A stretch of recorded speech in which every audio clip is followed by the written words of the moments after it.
जोरों से भूख लगी है, भूख से रहा नहीं जा रहा है, न तो मुझसे रास्ता चला जा रहा है।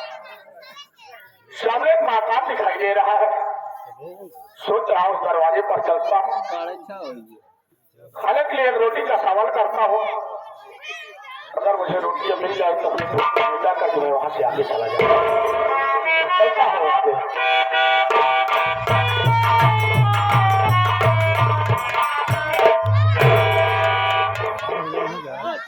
कोई दिखाई नहीं दे रहा है, आवाज लगाता हूँ, अगर कोई बाहर निकलेगा उसे जरूर सवाल करूंगा। अरे कोई है भैया, अरे कोई है भैया, कोई है भैया।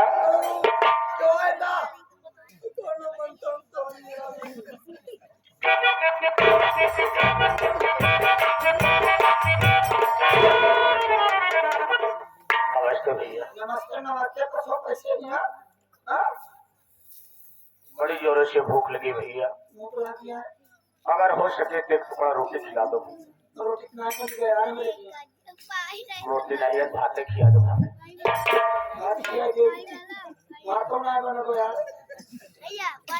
अगर भात न हो खिचड़ी खिलाई।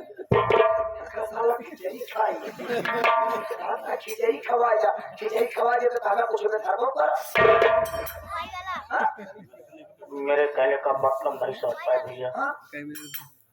इंसान को जो भूख सताती है तो उसे सूखी रोटियां भी अच्छी लगती है।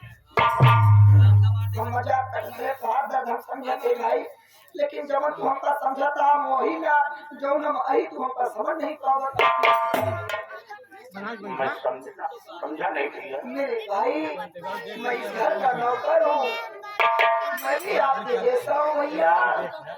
वो खा पिए नहीं पाता भाई, खा पिए पाए रिवाय हूँ, लेकिन अपने मालिक से पूछ ले तब तो का कुछ खवाए पाओ। अच्छी बात नहीं बाबा ने खाना हम पूछ के तुम्हारा साहेब। क्या बात है रमन? एक लड़का आया है, वो कह रहा कि मैं 3 दिन से काफी दिन से खाना पीना नहीं खाया हूँ, तो मुझसे चला नहीं जा रहा है। वो बोला मुझे कुछ खिला दो। अरे तो रहमान, इसमें मुझसे पूछने की इजाजत लेने की क्या जरूरत है? तुम्हें उसे भोजन करवा देना चाहिए था। पूरे दूध दे दिए, हमका कहा पगार काट ले, बात चली मैंने खवा दे। वो दूध तुम्हारे लिए था, कुत्ते के लिए तो ब्रेड आया था। अच्छा हाँ, तब गुस्साई में रहना तो लिया है। अरे लिवा आओ, भोजन करवा दो, उसके बाद उसको भेज दो। अच्छा अच्छा अच्छा। हेलो, आइए आप साहब से बात कर लीजिए, उसके बाद तुमको भोजन कराते हैं। नमस्ते बाबू। नहीं मालिक है ना। नमस्ते नमस्ते मालिक जी, बताइए क्या बात है? बड़े जोरों से भूख लगी है बाबू, अगर हो सके तो एक टुकड़ा रोटी खिला दो बाबू।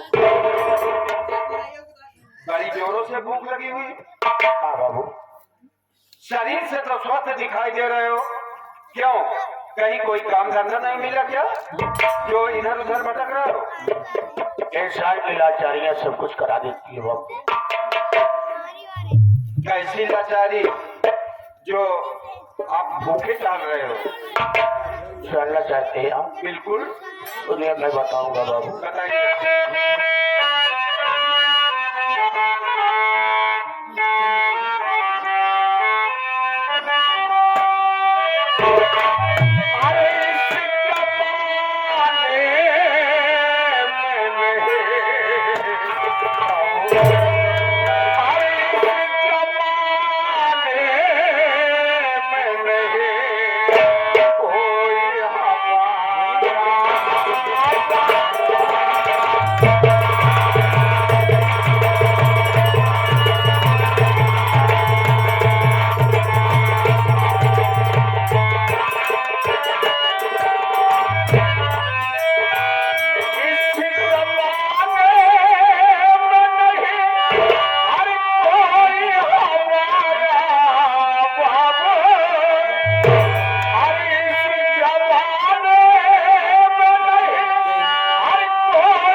इस दुनिया संसार में कोई सुनने वाला नहीं है बाबू।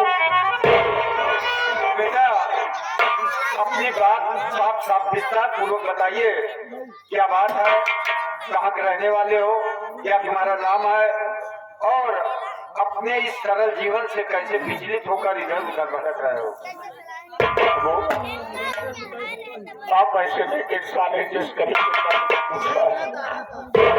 ये गरीब इंसान आपसे कुछ नहीं छिपाएगा, सब बताएगा बाबू। मैं चंदनपुर का रहने वाला हूँ बाबू, मेरा नाम चंदन है।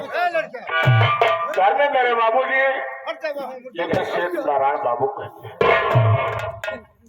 मेरी एक सौतेली माँ जिसे गांव के लोग मालकन कह के पुकारते हैं। मेरे घर में एक नौकरानी थी बाबू, जिसका नाम किरण था। वो दोनों आंख की अंधी थी, मालिक ने उसे गरीबी दिया था। वो मेरे घर में चूल्हा और बर्तन का काम करने आती थी। सब मैं इसे देखता तो मुझे बड़ी दया आती थी। मैं इसे नौकरानी नहीं बल्कि उसे अपने धर्म की बहन मानता था और उसे एक भाई का प्यार देता था। एक दिन की बात है बाबू, मेरी सौतेली माँ उस अंधे लाचार को नदी पर पानी के लिए भेजती है। मजबूर होकर के अंधे लाचार नदी पर पानी भरने के लिए तो गई बाबू, लेकिन रास्ते में ठोकर लग जाने से घोड़ा उसके हाथ से छूट गया। लाख ढूंढने के बाद जब घोड़े को न पाई, लौट कर घर आई, मेरी सौतेली माँ उसे इतनी बेदर्दी से मार रही थी जो मार मुझसे देखा ना गया। मैं जज्बात में आकर माँ के ऊपर हाथ उठा दिया। वो बच्चों का दर्द क्या जानेगी, तो फिर मालिक ने उसे कोई औलाद नहीं दिया। मेरे मुंह से एक शब्द बाजिन का निकल गया बाबू। बाजिन का शब्द सुनने के बाद मेरी माँ क्रोध में आ गई और जाके बाबूजी से बताई कि चंदन किरण से प्यार करता है और उसे अपने दुल्हन बनाना चाहिए। इतना सुनने के बाद बाबूजी को क्रोध आया। हम भाई बहन बैठकर कमरे में बात कर रहे थे, इतने में बाबूजी और माँ आ गई। बाबूजी बोले, चंदन निकल जाओ मेरे घर से, तुम मेरे सगे औलाद नहीं हो, तुम किरण को अपनी दुल्हन बनाना चाहते हो। से पूछा कि अगर मैं आपका औलाद नहीं थी तो इस संसार में मैं किसका औलाद हूँ। उन्होंने मुझसे बताया कि मैं तुम्हें काशी में सुनार के मंदिर में परुआ पाया था। मैंने तुझे पैदा नहीं किया, सिर्फ हमने तेरा पालन पोषण किया। मेरे माथे पर कलश का टीका लगाकर मुझे मारकर घर से भगा दिए बाबा। आज 3 दिन हो गए, मुझे एक टुकड़ा रोटी नहीं मिली बाबू। बड़ी जोरों से भूख लगी है, अगर हो सके तो एक टुकड़ा रोटी खिला।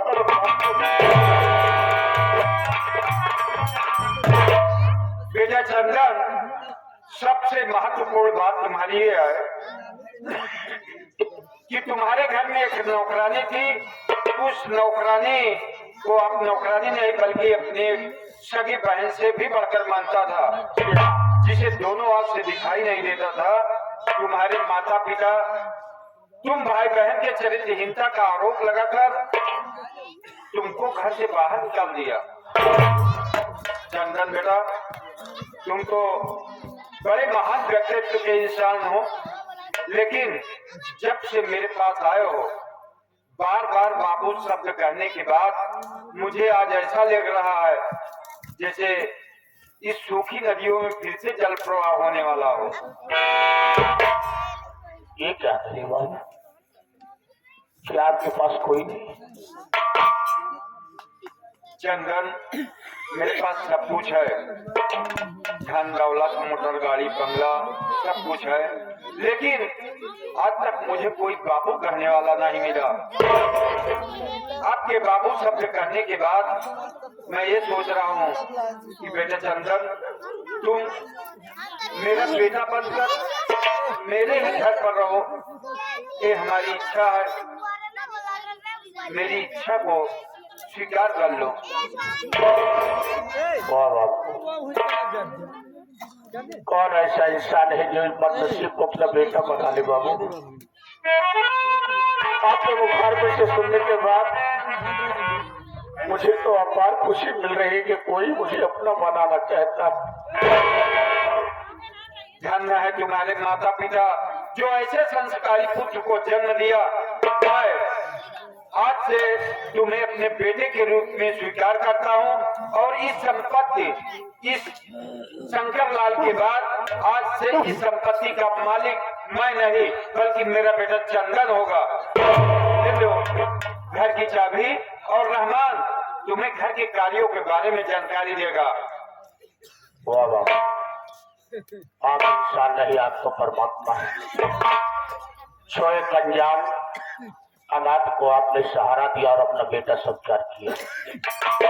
अगर आज आपने अपना बेटा मुझे स्वीकार किया है तो मैं उस परम पिता परमेश्वर की कसम खाता हूँ कि जब तक मैं इस दुनिया संसार में जिंदा रहूंगा हमेशा आपका नाम रोशन करूंगा और सारी जिंदगी आपके चरणों की पूजा करूंगा। ये तो आपकी महानता है। चला थोड़े बड़े रोटी के टुकड़ा तैयार करे, चला खा लो। रहमान बड़ी अच्छी बात आपने कहा। चंदन बेटा अपने घर में आज से रहेगा और इन्हें लिवा चलो, अच्छे अच्छे कपड़े दो, स्नान कराओ, भोजन कराओ, उसके बाद घर के कार्यों के बारे में इन्हें जानकारी दो। जब तुझे कहीं भूख लगे तो खाओ, दोनों घर नहीं मिलेंगे। रात होगा इतना भी जल्दी में अपने मनसा जगाए रहे कि साहब तुम्हारे पास प्रॉपर्टी हमारे नाम हुई। क्या बात है रहमान? कहा गया है कि दाने दाने पर लिखा है खाने वाले का नाम। सारी मेहनत में पानी पी। अरे जो इंसान दौलत के लिए मरता है उसे मिट्टी क्या धूल भी नहीं मिलती। कहाँ धूल मिली हमका? अरे भाई घबराओ नहीं, तुम्हें सब कुछ यहाँ पर मिलेगा, कोई दिक्कत नहीं होगी। ये दौलत से मोहब्बत नहीं है, मुझे मोहब्बत है दिल से, जिसने मुझे एक रोटी का सहारा दिया है। ये एहसान है कि अगर आपसे मुलाकात ना होती तो मुझे रोटी का सहारा न मिलता। नहीं मेरे भाई, जिस तरीके से तुम इस घर में रहते थे उसी तरीके से घर में रहोगे। तेरे ही कहने के तेरे ही अनुशासन से घर चलेगा। तब दोनों मिलकर जमाएंगे। चलो चलिए, बड़ी जोरों से भूख लगे, खाना खिलाओ।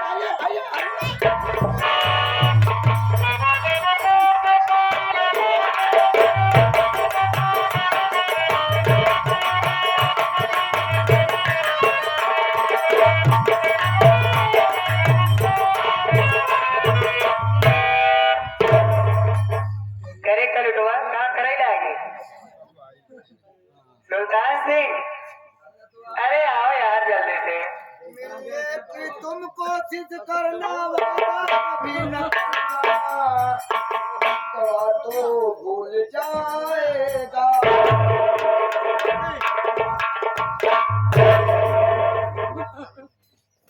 तुम तो खा बखा परेशान हो जाते हो। मैं तुमसे कुछ पूछने वाला हूँ। क्या पूछ रहे? अरे वो जो लड़की ले आया था, अरे तुमने उसे कुछ सिखाया पढ़ाया नहीं? ऐसा गाड़ी बोलाए तो मुझे कुछ बोल करते हैं। कहाँ करेंगे अगर चेहरा देखा तो क्या निहार तरफ बहुत अच्छी है, बहुत अच्छी है, बहुत अच्छी है। बहुत अच्छी है। तैयार हो गई ना? हाँ। तो देखो मुनादी करवा दो। अच्छा, मुनादी करवा दो कि चंपा बाई के कोठे पर एक जोरदार लौड़ी आई हुई है जिसका नाम चकोरी बाई है, और जो एक रात के लिए सबसे ज्यादा पैसा देगा उसकी वही एक रात के लिए चकोरी बाई के साथ सो सकेगा। जो ज्यादा पैसा देगा मुनादी करवा दो। अब मुर्दा और साले तुझे भोगना है बे। चल लकड़ी रखे को तो दूसरा सबका सोए नहीं। अबे जो लौड़िया ले आया हो ना, तो वही मेरे तो रखे ही है। अबे चंपा बाई ने उसे होशियार कर दिया है, नाच गा रही है। तुम मुनादी कर दो कि जो सबसे ज्यादा पैसा देगा उसके साथ एक रात रह सकता है। मुनादी कहते